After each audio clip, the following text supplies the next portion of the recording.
अरे ये तो खजाने का ढेर है, अगर इसे ले लूं तो पूरे गांव की गरीबी दूर हो जाएगी और जितना चोरी हुआ है वो सब वापस भी आ जाएगा। मुझे ले लो तो तुम्हारी सारी तकलीफें और पूरे गांव की तकलीफ दूर हो जाएगी। फिर मदन 2 कदम आगे बढ़ता है और रुक जाता है। अरे मैं ये क्या कर रहा हूँ? नहीं, मैं ऐसा नहीं कर सकता। हमारे गांव पर श्राप लगा है, अगर मैं ये ले गया तो शायद ये खजाना भी चोरी हो जाएगा। मैं बोल सकती हूँ, मैं कोई साधारण गाय नहीं हूँ। मैं अपने गुरु को ढूंढ रही हूँ, कई दिनों से उन्हें ढूंढ रही हूँ, पर वो मुझे कहीं मिल ही नहीं रहे। तुम्हारा गुरु? गाय का भी भला कोई गुरु होता है? कौन है तुम्हारा गुरु, बताओ तो। मेरे गुरु एक साधु महाराज थे जो बहुत दिनों के बाद तपस्या से लौटे थे। उन्होंने कहा था कि वो खाने का इंतजाम करने जाएंगे, पर अभी तक वो वापस नहीं आए। मैं उनकी प्रतीक्षा करते करते थक गई, तो अब मैं उन्हें ढूंढने निकली हूँ। सब जगह ढूंढा पर वो कहीं नहीं मिले। अब मैं तुम्हारे गांव में आई हूँ। क्या आपने किसी साधु महाराज को देखा है जो बहुत बूढ़े होंगे और तपस्या करके लौटे हैं? ये क्या, हमने तो उनके साथ बहुत बड़ा अन्याय कर दिया। ये हम सबसे क्या हो गया? हमने तो बहुत बड़ा पाप कर दिया मदन। क्या हुआ? आप लोग इतने परेशान क्यों हैं?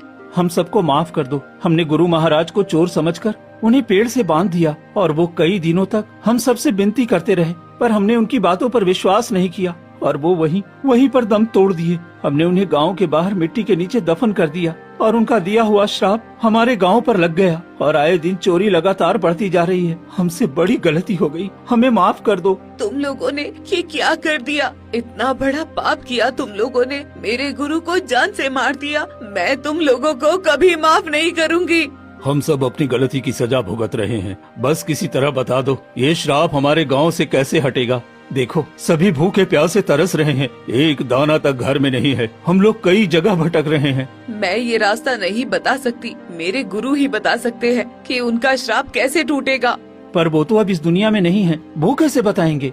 तुम सबको उनके कब्र के पास जाकर माफी मांगनी होगी, फिर वो कोई रास्ता बताएंगे। लेकिन हमने तो उन्हें जंगल में फेंकवा दिया था। हमें क्षमा करना साधु महाराज, हम सब जरूर जाएंगे माफी मांगने के लिए। फिर सभी मिलकर साधु महाराज को जहाँ फेंका था वहीं पर जाते हैं।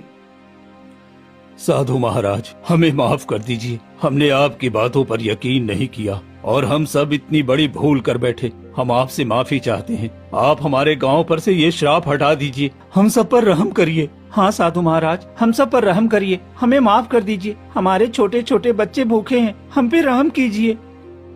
तभी एक रहस्यमय आवाज आती है।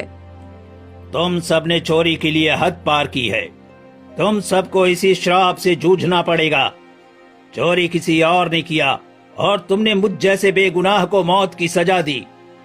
गुरुदेव, आप इन सबको माफ कर दीजिए। इन सब ने बहुत गलत किया है, लेकिन गांव में बहुत सारे भूखे बच्चे हैं जो भूख से रो रहे हैं। मैं उन्हें देखकर आई हूँ। आप अपना श्राप इनसे हटा लीजिए। ठीक है, मैं श्राप नहीं हटा सकता, लेकिन इसके लिए तुम्हें मानसरोवर झील का पवित्र जल लेकर अपने गांव पर छिड़कना होगा, तभी ये श्राप टूटेगा। जी साधु महाराज, मैं वो मानसरोवर झील का पानी अवश्य लेकर आऊंगा और हम सब ने जो गलती की है उसका प्रायश्चित भी करेंगे। नहीं, तुम ये नहीं ला सकते। पहली बार मुझ पर शक मदन ने किया था और मेरे साथ बुरा व्यवहार किया, इसलिए परीक्षा उसी को देनी होगी। और ध्यान रहे, रास्ते में कुछ भी आए उसमें उसे फंसना नहीं है और वो जल लेकर ही आना है। मैं वादा करता हूँ साधु महाराज, मैं जल लेकर जरूर आऊंगा। इतना कहकर मदन घने जंगलों की तरफ निकल पड़ता है और कुछ ही दूर जाने के बाद उसे ढेर सारा खजाना दिखता है। अरे ये तो खजाने का ढेर है, अगर इसे ले लूं तो पूरे गांव की गरीबी दूर हो जाएगी और जितना चोरी हुआ है वो सब वापस भी आ जाएगा। मुझे ले लो तो तुम्हारी सारी तकलीफें और पूरे गांव की तकलीफ दूर हो जाएगी। फिर मदन 2 कदम आगे बढ़ता है और रुक जाता है। अरे मैं ये क्या कर रहा हूँ? नहीं, मैं ऐसा नहीं कर सकता। हमारे गांव पर श्राप लगा है, अगर मैं ये ले गया तो शायद ये खजाना भी चोरी हो जाएगा। नहीं, मुझे आगे बढ़ना चाहिए। तभी खजाना मिट्टी के ढेर में बदल जाता है। अरे ये क्या, ये तो भ्रमजाल था। हाँ, बाल बाल बच गया मैं। थोड़ी दूर जाने के बाद ही मदन मानसरोवर झील के पास पहुंच जाता है। तो यही मानसरोवर है, मुझे जल्दी से जल लेकर वहाँ लौटना चाहिए। जैसे ही मदन जल लेने झुकता है, तभी एक रहस्यमयी आवाज आती है। तुम ऐसे जल नहीं ले सकते। अगर तुम्हें जल चाहिए तो मेरे प्रश्नों के सही सही उत्तर दो, तभी मैं तुम्हें ये झील का जल दूंगा। ठीक है, मैं तुम्हारे प्रश्नों के उत्तर देने के लिए तैयार हूँ। बताओ, मैं अंधेरे को भगाऊं, घर आंगन सजाऊं, बिना हाथ पैर के हर कोना रोशन कर दूं, मैं कौन हूँ? मदन सोचता है, फिर बोलता है। झील महाराज, इसका उत्तर है उजाला। उजाला एक ऐसी चीज है जो बिना हाथ पैर के कोने कोने रोशनी देती है। तुमने बिल्कुल सही जवाब दिया। अब जल ले जा सकते हो। फिर मदन जल्दी से मानसरोवर झील का जल ले आता है और गांव की तरफ निकल पड़ता है और कुछ ही देर में मुखिया के पास जाता है। तुमने बहुत अच्छा काम किया है मदन। अब जल्दी से इस जल को हमारे पूरे गांव पर छिड़क दो ताकि ये श्राप खत्म हो जाए। मदन गांव में पवित्र जल छिड़कता है। तभी तेज रोशनी फैलती है और पूरे गांव में चोरी किया हुआ सामान वापस आ जाता है। ये क्या, हमारे घर में फिर से अनाज भर गया।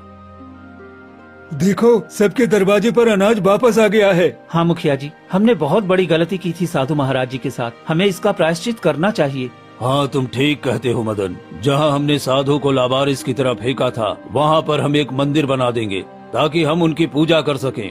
हाँ, यही ठीक है। साधु महाराज की कृपा हमारे घर और गांव पर बनी रहेगी और फिर कभी चोरी नहीं होगी। ठीक है, कुछ ही दिनों में हम वहाँ एक मंदिर बना देंगे।